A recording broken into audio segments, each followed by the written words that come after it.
bienvenue dans cette première Wiki-balade. On va aller chercher un article Wikipédia. Donc, comme je disais au début, à l'avenir, je prendrai des articles au hasard. Je cliquerai sur, un article au hasard. Mais là, pour les premiers, j'avais pour idée donc de partir des prix Nobel de physique et de les prendre dans l'ordre et de regarder un peu, ce que ça nous amène. Donc le prix Nobel, le premier prix Nobel, hein, c'est 1901. Voilà, il n'y a pas eu de prix Nobel au 19e siècle. Il faudrait peut-être faire une sorte d'attribution, rétrospective pour, heu, pour donner les prix Nobel aux grands scientifiques du 19e siècle. Parce qu'il y a eu des grands noms et il y a eu des choses exceptionnelles qui ont été faites, bien sûr, au 19e siècle. Il y a de la très, très belle physique au 19e siècle et d'ailleurs, quasiment tout ce qu'on étudie dans les premières années après le bac, c'est de la physique, du 19e siècle, à part, l'électronique, à part, quelques développements. Mais voilà, l'électromagnétisme, l'optique, la thermodynamique, tout ça, ça vient du 19e siècle. L'optique, mais il y en a un petit peu avant aussi d'ailleurs. Donc le premier, c'est Röntgen, Wilhelm Conrad Röntgen, en témoignage des services extraordinaires rendus par sa découverte des remarquables rayons ultérieurement nommés d'après lui. Donc à l'époque, on appelait ça les rayons Röntgen. En Allemagne, je pense qu'on appelle encore ça des rayons Röntgen. Mais aujourd'hui, on appelle ça des rayons X. Voilà. En France, en tout cas. Donc il est né en 1845 en Rhénanie. Voilà, donc en Allemagne de l'Ouest.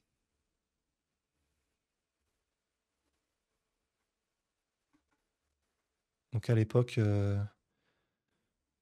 OK, ça c'est une province, voilà. Donc c'était vraiment, la tronche de la province à l'époque. Je ne sais pas si l'Allemagne était unifiée à cette époque, en 1845, je crois pas, c'était la Prusse. Mais je ne sais pas si c'était, il y avait, vous voyez, c'est encore très découpé là, il y a les principautés. Donc voilà, il est né par là. Il est mort à Munich. Il a fait ses études à l'École polytechnique fédérale de Zurich, voilà, qui est une institution, donc en Suisse. Ensuite, il a enseigné à Strasbourg, à Gießen, ça je ne connais pas, je ne sais pas où c'est, à Würzburg et à Munich à la fin. Je pense qu'il a fini sa vie à Munich. OK, voilà, il était à Strasbourg, il reste dans la région, quoi. Et c'est le premier prix Nobel de physique. Je spoil, il y a Alain Aspect tout en bas. Eh oui, eh oui, eh oui. Pas que d'ailleurs. Heu, il n'était pas tout seul, hein. Bon, vous voyez, au début, voilà, ils sont 3. Là, je vous spoil la fin. Là, ils sont 3. Là, ils sont 3. Là, ils sont 3. Là, ils sont 3. Là, ils sont 3, et cetera. Là, ils sont 2, 3, 2, 2. Serge Haroche aussi, qui a travaillé sur les interactions, lumière-matière. 3, et cetera. Il faut remonter à quand pour qu'il n'y en ait qu'un seul? Heu, il faut remonter, hein. Vous voyez, maintenant, c'est partagé. Voilà, je crois que c'est Charpak. Je suis peut-être allé trop vite, mais je crois que le plus récent à l'avoir eu pour lui tout seul, c'est Charpak. Voilà, on en reparlera peut-être dans une autre Wiki-balade. Donc on revient à Röntgen. OK, donc fils unique de manufacturier de textile et de Charlotte Constance. Voilà, donc plutôt, d'origine modeste, j'ai l'impression. Il a vécu aux Pays-Bas, pays natal de sa mère. OK, donc il a des origines, néerlandaises. Bien qu'il ne semble posséder aucune aptitude particulière, voilà, le mec finit prix Nobel quand même. Il aime la nature et les promenades en forêt. Il semble très doué pour fabriquer des mécanismes. OK, bah, il a des aptitudes quand même. Prédisposition qu'il gardera toute sa vie. Voilà, donc ça, c'est très classique. Heu, le fait d'avoir un don pour les choses pratiques et manuelles, qui sont, liées à des capacités intellectuelles, en fait. C'est lié, hein, ça va ensemble. Admis à l'école technique d'Utrecht, il est expulsé. Il est accusé d'être l'auteur d'une caricature d'un de ses professeurs. Voilà, donc ne faites pas de dessin de vos profs. Sinon, vous vous faites virer. Ça me rappelle de bons souvenirs, ça. Quand j'étais élève, hein, pas, j'ai pas vu de dessin de moi, peut-être qu'il y en a eu, hein, mais de la part de mes élèves. Ok, il étudie la physique et le trek. Il n'a pas le niveau pour être étudiant régulier. Il passe alors les examens d'entrée à l'école polytechnique fédérale de Zurich pour étudier en ingénierie mécanique.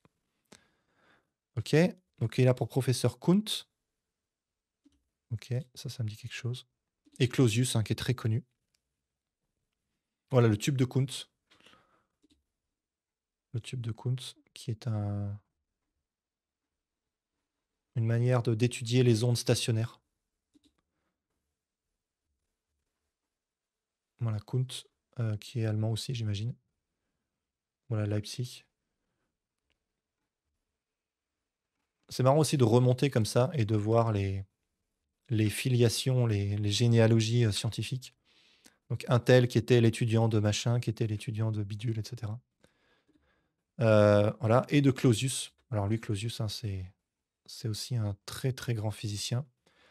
Voilà, s'il faut faire les prix Nobel rétrospectifs, rétroactifs du 19e siècle, lui, il est dedans, je pense. Lui, il a fait de la thermodynamique. Voilà. En 1869, il soutient sa thèse de physique et devient l'assistant de Kuntz. Et il le suit à Würzburg et à Strasbourg. Le 19 janvier 72, il épouse Anna Bertha. Ok, alors il est né en 45, donc il a moins de 30 ans, hein. Il a 27 ans quand il se marie. Fils d'un carabettier de Zurich, blablabla. Ils n'ont pas d'enfants, mais adoptent. Ok. Donc maître de conférence à Strasbourg. Il est promu professeur à l'Académie d'agriculture de Hohenheim, dans le Bade-Württemberg. Donc pareil, c'est l'Allemagne de l'Est, du Sud-Est, de l'Ouest. Pas trop loin de Strasbourg, pas trop loin de l'Alsace. Ensuite, il retourne à Strasbourg, blablabla, ok. Et il découvre les rayons X en 1895. Donc on a dit qu'il est né en 45, donc il a 40 ans quand il fait sa découverte. Ok. Ok. Donc premiers travaux. Le premier article de Röntgen est publié en 1870 au sujet de la chaleur spécifique des gaz et est suivi quelques années plus tard par un article sur la conductivité thermique des cristaux. Donc il fait de la thermodynamique à la base. C'est très à la mode dans ces années-là. Et c'est le moment où on commence à avoir d'ailleurs une explication statistique avec Boltzmann. On en reparlera de Boltzmann. C'est quelqu'un de très important au 19e siècle aussi. Il étudie d'autres champs de la physique tels que les propriétés électriques et autres caractéristiques des cristaux. L'influence de la pression sur l'indice de réfraction de divers fluides, la modification voilà, il fait de l'optique, du magnétisme, etc. Ok. Alors, en 1895, il étudie le phénomène du passage d'un courant électrique à travers un gaz sous basse pression. Donc, il y a eu déjà des... Alors ça, c'est des expériences très importantes qui ont mené à la découverte de l'électron. Donc ça, si vous voulez plus de détails, je vous en parle dans la vidéo sur les électrons, qui est assez vieille, hein. Voilà, vous voyez, là, on le voit tout de suite, là, il y a vous prenez des tubes, vous faites passer un courant, et si vous faites vraiment le vide dans ce tube, vous avez, voilà, vous avez des tubes cathodiques comme ça qui se mettent à émettre de la lumière. Donc on appelle ça les tubes de Gessler. Et voilà, et Crookes, avec sa jolie moustache, qui a étudié ça. Voilà, j'en parle dans la vidéo. Donc il utilise les rayons cathodiques. Ça, c'est pas les rayons X, hein. Les rayons cathodiques, ce sont les électrons. Donc pour avoir l'histoire de tout ça, vous allez voir ma vidéo si vous voulez, dans les tubes cathodiques. Et il se rend compte qu'à un moment, il détecte d'autres rayons qui ne sont pas des rayons cathodiques. Donc voilà l'histoire. Donc le premier röntgenogramme. Le soir du 8 novembre 1895, Röntgen observe qu'à la décharge d'un tube complètement enrobé de carton noir, scellé pour en exclure toute lumière, et ceci dans une chambre noire, un carton couvert d'un côté de barium, platinocyanide, voilà, il met de la substance avec du barium, devient fluorescent lorsqu'il est frappé par les rayons émis du tube, et ce jusqu'à une distance de 2 mètres. Donc il continue ses expériences, il place différents objets et il met une plaque photographique euh, pour récupérer, essayer de voir l'ombre de l'objet. Donc il y a le rayonnement, la source de rayonnement, l'objet et derrière une plaque photographique. Et il se rend compte que les objets ont une transparence variable. Ensuite, il appelle sa femme et il lui dit mets ta main là, ne bouge pas pendant 15 minutes. Voilà. Et il développe la plaque photographique et il s'aperçoit que l'image est l'ombre des os de la main de son épouse. Et on voit l'alliance aussi. Donc on voit pas la chair, on voit seulement les os. Et ça, c'est la première fois que dans l'histoire de l'humanité qu'on arrive à faire ça, hein, à sonder comme ça visuellement le corps humain. Alors, il faisait comment? Question. Il faisait comment pour isoler les mêmes atomes dans un tube clos? Alors ça, pour isoler les gaz, euh, il y a plusieurs méthodes. Alors aujourd'hui, on utilise des spectromètres. À l'époque, à mon avis, c'est d'autres méthodes. Euh, les gaz, en fait, ont des densités différentes souvent. Donc, je pense qu'ils jouaient là-dessus. Je pense qu'ils utilisaient les différences de densité. Bienvenue à Subradar. Ok. Donc, c'est le premier Röntgenogramme, donc du nom de Wilhelm Röntgen. À la suite d'autres expériences, Röntgen constate que les nouveaux rayons, les rayons qui vont s'appeler les rayons X ensuite, sont produits par l'impact des rayons cathodiques sur un objet matériel. Donc là, attention, il y a deux types de rayons. Il y a les rayons cathodiques et les rayons X. Les rayons cathodiques, en fait, ce sont des électrons. Donc en fait, ils balancent des électrons sur l'objet, et cet objet, grâce à l'énergie des électrons, il va rayonner de la lumière à très haute fréquence, qu'on appelle des rayons X. Et donc, avec ces premiers rayons cathodiques, il y a émission d'un deuxième type, d'une deuxième espèce de rayons qui sont les rayons X. Pour aller regarder ça. Plus tard, Max von Laue et ses étudiants démontreront qu'ils sont de nature électromagnétique. Voilà, c'est de la lumière en fait, ces rayons X. Les rayons cathodiques, ce sont des électrons. Les rayons X, c'est de la lumière. C'est juste que c'est pas de la lumière visible, c'est à très haute fréquence. Voilà, ça diffère seulement par la fréquence. Et à partir de là, on commence à chercher à découvrir d'autres rayons. Et il y a la fameuse affaire des rayons N. Ça, on peut la regarder si vous voulez. Moi, je finis ça et on va regarder l'histoire des rayons N. Ok. Röntgen fut célèbre de son vivant et après sa mort. Donc ça, c'est pas toujours le cas. Par exemple, Boltzmann, dont je vous parlais juste avant, il était reconnu par pas mal de scientifiques, mais il était aussi beaucoup critiqué et il a vraiment été reconnu seulement après sa mort. Après, c'était quelqu'un qui avait souvent des relations conflictuelles, qui était très dépressif. Ça a peut-être joué sur sa reconnaissance, je ne sais pas. Le fait aussi que c'était une science très mathématique qu'il a mis en place.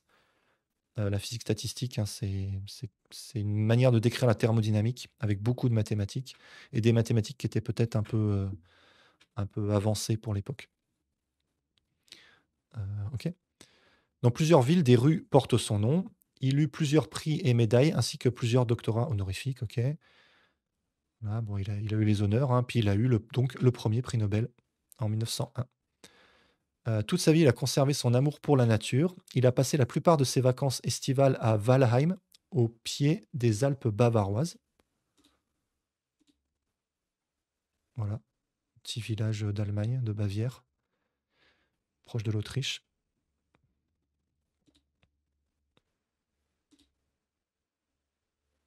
Voilà, avec de jolies rues piétonnes. Donc voilà où il allait se balader et il allait là où et j'imagine il trouvait ses idées. Ça vient souvent pendant les balades et les randonnées. Et il faisait de la randonnée en montagne. Alors ça, on va le voir, c'est un thème, c'est ultra récurrent chez les physiciens. Heu, toute la donc à toute la l'épopée de la mécanique quantique, c'est des gens qui discutent des atomes, des électrons, en faisant de la randonnée en montagne. Voilà, surtout, Heisenberg, hein, c'était quelqu'un qui adorait ça, Bohr aussi. Il était un bon montagnard et il a quelquefois été dans des situations périlleuses pendant la pratique de cette activité. Il y a plein de parallèles qu'on peut faire entre la recherche, scientifique, la recherche de pointe et la randonnée en montagne, voire l'alpinisme. Le fait de trouver de nouveaux chemins, le fait de savoir à peu près où tu veux aller, mais de ne pas savoir comment y aller, trouver des chemins détournés, savoir s'il faut prendre une pente plutôt raide ou plutôt une pente douce. Voilà, tout ça, ça joue sur la manière de pratiquer la science. Il était aimable, courtois, et il a que des qualités ce garçon, c'est incroyable, et semblait toujours se préoccuper de la compréhension et des opinions des autres. Gêné d'avoir un assistant, il préférait travailler seul. Il a construit la plupart des appareils qu'il utilisait, quelquefois avec une grande ingéniosité et un grand talent d'expérimentateur. La meilleure activité possible, la randonnée. Oui, c'est vrai que c'est très agréable. Heu, la marche en forêt, voilà, les randonnées en montagne, les physiciens, ils font ça souvent. Je ne sais pas pourquoi ça revient, c'est un thème qui revient. Voilà, bon, c'était quand même avant tout un expérimentateur, avant d'être un théoricien, heu et c'est ça surtout qui est récompensé par le prix Nobel. C'est le fait de créer des choses concrètes. Alors bien sûr, il y a plein de théoriciens qui ont eu le prix Nobel, mais il y a plein de théories qui ont été faites récemment, là, depuis 30, 40 ans, avec des gens qui ont une très grande renommée, qui n'ont pas eu le prix Nobel parce que, ben, par exemple, ils font la théorie des cordes et c'est un peu trop loin des choses concrètes. Le prix Nobel, c'est pas vraiment un prix théorique, c'est plus un prix pratique. Heu, voilà, même si bien sûr, il y a des théoriciens qui ont le prix Nobel, hein, il y en a plein. Donc voilà, le premier prix Nobel, ça illustre un peu ça. C'était presque un ingénieur, voilà, un grand ingénieur, un expérimentateur. Quelqu'un qui savait, faire des choses, manuelles, construire les choses lui-même. Voilà, et donc il a eu le prix Nobel en 1901, donc il est né en 45, c'est ça? Donc à 56 ans. Voilà, donc les rayons X et après on finit sur les rayons N. Les rayons X donc ce sont ce qu'il a découvert, hein, voilà la fameuse photo de la main de sa femme. Alors je crois pas que ce soit la première celle-là. La première elle est beaucoup plus floue. Voilà, maintenant on utilise ça pour, dans les aéroports par exemple. Je pense qu'elle est beaucoup plus floue la première.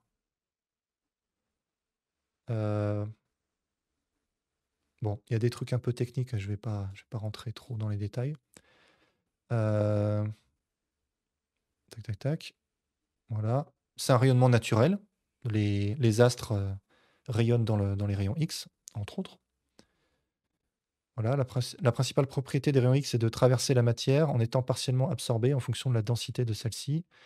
Voilà, ça permet de sonder la matière et c'est ça qui permet de faire de l'imagerie. Alors je vais zapper un peu ça parce que, Twitch, je ne sais pas s'il aime bien ce genre d'image. Le 1er cliché célèbre était celui de la main de Röntgen et bah, c'était la première radiographie. Heu, voilà, un mois plus tard, Bergonié reproduit à Bordeaux l'expérience de Röntgen avant que ce dernier publie officiellement. Donc voilà, il y a une confirmation, donc ça c'est très important en science, que d'autres personnes soient capables de reproduire votre expérience, sinon ça vaut pas grand-chose. Donc Jean Alban Bergonié, lui c'était un médecin spécialiste de cancérologie. Donc voilà, pour lui les rayons X, hein, ça a été un outil incroyable, j'imagine.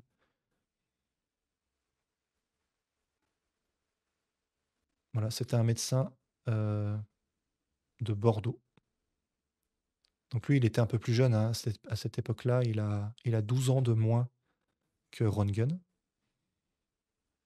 et voilà, ça nous amène à la donc Röntgenthérapie, la Curie-thérapie, l'utilisation de la radioactivité pour envoyer des rayons sur des tumeurs, par exemple, pour les détruire. Voilà, donc il est médecin. Ah, il est atteint de radiodermite, Donc comme Marie Curie, je crois qu'elle est décédée de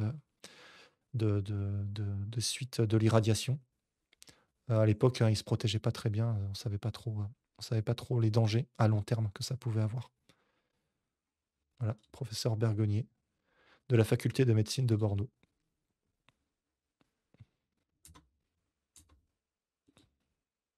Donc c'est lui qui a confirmé l'existence des rayons X, juste après Röntgen. OK.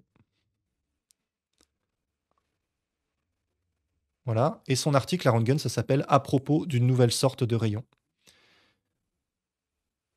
Voilà, donc il a le prix Nobel. Il tire 4 conclusions de son article. Les rayons X sont absorbés par la matière. Leur absorption est en fonction de la masse atomique des atomes absorbants. Donc, vous voyez, cette histoire d'absorption des électrons, des rayons cathodiques. Les rayons X sont diffusés par la matière. Non, là, c'est pas les électrons, c'est les rayons X qui sont absorbés. Mais les électrons aussi sont absorbés. Donc, il y a absorption, diffusion. Ça, c'est ce qu'on appelle la fluorescence. Euh, et ils impressionnent la plaque photographique et déchargent les corps chargés électriquement. Donc il y a une interaction entre ces rayons et les charges électriques. On le sait maintenant, il y a une interaction entre les photons et les électrons. Et ce qui est génial, c'est qu'en plus d'être une découverte théorique fantastique, bah, ça a tout de suite des applications, notamment en radiothérapie, notamment en dentisterie. Voilà, 2 semaines plus tard, la première radiographie dentaire est faite. Donc vous voyez, ça va très vite, hein. Il n'a pas eu le temps de publier, il a à peine eu le temps de publier qu'il y a déjà des dentistes qui sont sur le coup. Le problème, c'est qu'il faut 25 minutes d'exposition. Donc il faut pas bouger pendant 25 minutes avec un truc, en vous prenant où vous prenez des rayons, au niveau de la bouche. Bah, j'imagine que les gens ont dû avoir des séquelles, un peu plus tard. 6 mois après paraît le premier livre consacré à ce qui va devenir la radiologie, la radiothérapie, et cetera. Voilà, il y a des temps d'exposition qui sont très longs au départ avec des effets secondaires importants. Il y a des brûlures et puis j'imagine qu'il y a des cancers qui doivent se développer, plusieurs années après. Röntgen laissa son nom à la première unité de mesure utilisée en radiologie pour évaluer une exposition au rayonnement, justement, et on appelle ça des Röntgen.